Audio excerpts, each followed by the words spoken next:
Hello mga Mimasor! So, just want to ask kung familiar ba kayo sa affiliate marketing? Kung hindi pa, make sure to watch this video. Ano ba ang affiliate marketing? Ito ay uri ng pagpo-promote online kung saan kumikita ka ng komisyon kapag may bumili or nag-order gamit yung link mo. Mostly, karamihan sa mga gumagawa nito ay yung mga stay-at-home moms. Kasi ang kagandahan dito, very flexible yung oras mo. Wala kang boss, walang magmamando sa'yo kung anong gagawin mo. If tamad kang mag-promote ngayong araw, it's okay. Kung masipag ka, edi good. Paano nga ba mag-register para makapag-start ka na as an affiliate marketer? As of now, meron tayong 3 platforms na ginagamit. Ako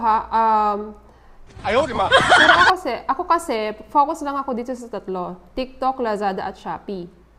Paano ba mag-register? Diba? Paano mag-register? So, i-download mo lang yung app, Lazada. Una, i-download mo lang yung app. Siyempre, doon ka magre-register. Kung gusto nyo gumawa ako ng video na step-by-step guide kung paano mag-register, just comment down below. Siguro, curious kayo kung malaki ba yung kitaan or bigayan dito sa ganitong trabaho. Actually, yun ay depende sa inyo, sa sipag at diskarte ninyo.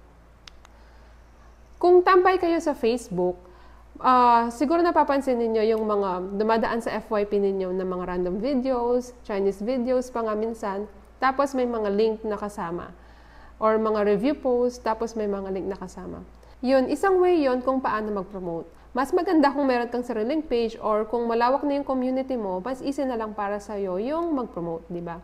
Ano nga ba mag-start na mag-post ng ganito, ng pag-affiliate? So, ako kasi yung ginagawa ko, nag-i-invest ako ng mga items. Like, bumibili ako. So, halimbawa ito, TNW itong lapel na gamit ko ngayon. Picturean mo lang, tapos lagyan mo ng caption, and ilagay mo yung link, generated link sa Lazada or Shopee or TikTok kung saan ka man affiliated. Tapos, or pwede mong gawa ng video, di ba? I-reels mo, tapos lagyan mo ng link doon, and kapag may nag-order, yun, magkakaroon ka na ng commission. Actually, hindi siya limited sa pagpo-post lang. Marami pang ways para kumita ang isang affiliate. Pwede kang mag-live sell sa Lazada, Shopee at TikTok mismo, sa app nila. Pwede mong gawin yon.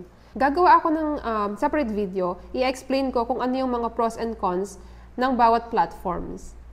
So, ayun, kung may natutunan kayo sa video na to, please like, share, and subscribe. So, see you